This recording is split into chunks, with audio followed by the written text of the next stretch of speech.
अध्याय 11। ज़ेला कोरेगोस जाती है। जिस जंगल में निकोबॉब अपनी पत्नी और बेटी के साथ रहता था, वह पहाड़ों और रेगोस शहर के बीच में था और पेड़ों के बीच से एक अच्छी तरह से पक्की पगडंडी शहर से खदानों तक जाती थी। इस रास्ते का इस्तेमाल राजा के दूतों द्वारा किया जाता था और पकड़े गए कैदियों को भी रेगोस से भूमिगत गुफाओं में काम करने के लिए इसी रास्ते से भेजा जाता था।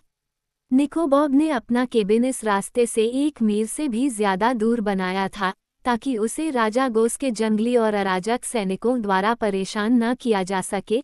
लेकिन चारकोल बना का परिवार कई ऐसे जीवों से घिरा हुआ था जिनका सामना करना कम खतरनाक नहीं था और अक्सर रात में वे जंगली जानवरों को केबिन के आसपास गुर्राते और घूमते हुए सुन सकते थे।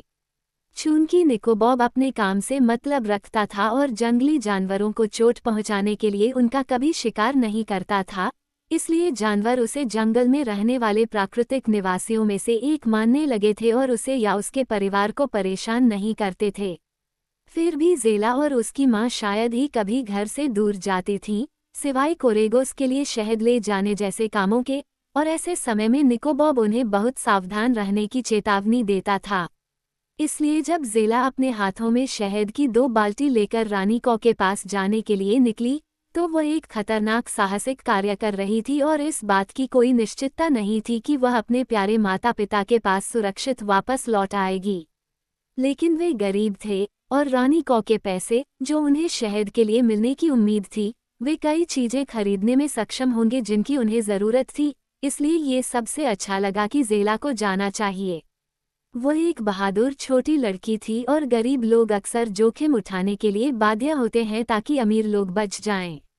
एक लकड़ी काटने वाला निकोबॉब के केबिन में खबर लेकर आया था कि रानी कौ ने पिंगरी के विजयी राजकुमार को बंदी बना लिया है और गोस और उसके योद्धा फिर से अपने शहर रेगोस में वापस आ गए हैं।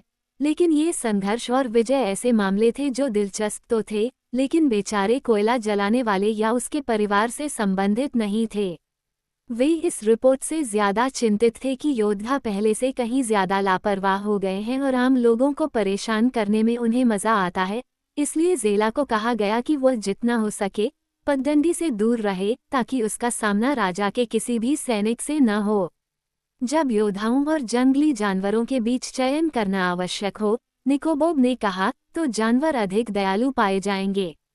छोटी लड़की ने यात्रा के लिए अपनी सबसे अच्छी पोशाक पहन रखी थी और उसकी माँ ने उसके सिर और कंधों पर एक नीली रेशमी शॉल डाल रखी थी। उसके पैरों में सुंदर लाल जूते थे जो उसके पिता ने रेगोस से उसके लिए लाए थे। इस तरह तैयार होकर उसने अपने माता पिता को अलविदा कहा और हल्के दिल से दोनों हाथों में शहद की बाल्टी लेकर चल पड़ी। ज़ेला के लिए खदानों से शहर की ओर जाने वाले रास्ते को पार करना जरूरी था, लेकिन एक बार दूसरी तरफ पहुंचने के बाद उसे किसी से मिलने की संभावना नहीं थी, क्योंकि उसने जंगल को काटकर नावों के पुल तक पहुंचने का संकल्प लिया था ताकि वह रेगोस शहर में प्रवेश न कर सके, जहां उसे बाधा पहुंच सकती थी। 1 या 2 घंटे तक उसे चलना आसान लगा, लेकिन फिर जंगल, जो इस हिस्से में उसके लिए अज्ञात था, बुरी तरह उलझ गया। पेड़ घने हो गए थे और उनके बीच रेंगने वाली बैलें उलझी हुई थीं। उसे आगे बढ़ने के लिए इधर उधर मुड़ना पड़ा और आखिरकार वह एक ऐसी जगह पहुंची जहां बेलों और शाखाओं के जाल ने उसे आगे बढ़ने से रोक दिया। ज़ेला को पहले तो इस बाधा का सामना करना पड़ा, लेकिन उसने अपनी बाल्टी नीचे रखकर शाखाओं को एक तरफ धकेलने का प्रयास किया। उसके स्पर्श से वे मानो जादू से अलग हो गईं, सूखी टहनियों की तरह टूट गईं, और उसने पाया कि वह आसानी से आगे बढ़ सकती है। दूसरी जगह एक बड़ा लट्ठा उसके रास्ते में गिर गया था, लेकिन छोटी लड़की ने उसे आसानी से उठाकर एक तरफ फेंक दिया, हालांकि 6 आम आदमी भी उसे मुश्किल से हिला पाते। बच्ची को अपनी ताकत के इस सबूत से थोड़ी चिंता हुई, जिसके बारे में वह अब तक अनजान थी। खुद को संतुष्ट करने के लिए कि यह कोई भ्रम नहीं था, उसने अपनी नई नई मिली ताकत को कई तरीकों से परखा, पाया कि कोई भी चीज़ इतनी बड़ी या भारी नहीं थी कि वह उसे उठा ना सके, और स्वाभाविक रूप से लड़की को इन प्रयोगों से हिम्मत मिली और उसे विश्वास हो गया कि वह किसी भी आपात स्थिति में खुद की रक्षा कर सकती है।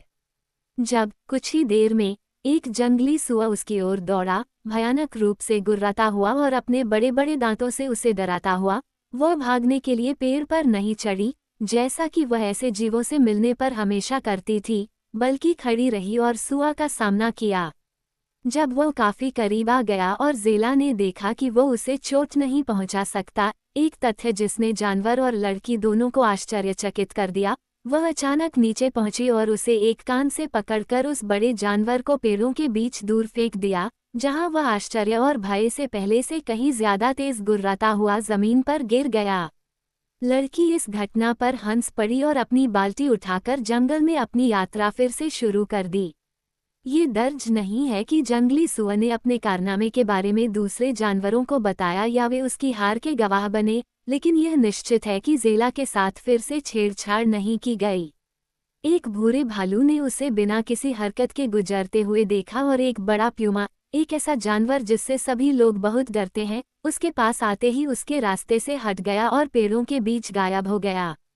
इस प्रकार सब कुछ लड़की की यात्रा के अनुकूल रहा और उसने इतनी अच्छी गति से यात्रा की कि दोपहर तक वह जंगल के किनारे से निकल आई और उसने पाया कि वह नावों के पुल के बहुत करीब थी जो कोरेगोस की ओर जाता था। वह सुरक्षित रूप से पार हो गई और बिना किसी असभ्य योद्धा से मिले जिनसे वह बहुत डरती थी, और 5 मिनट बाद कोयला जलाने वाले की बेटी रानी कोर के महल के पिछले दरवाजे पर प्रवेश की मांग कर रही थी।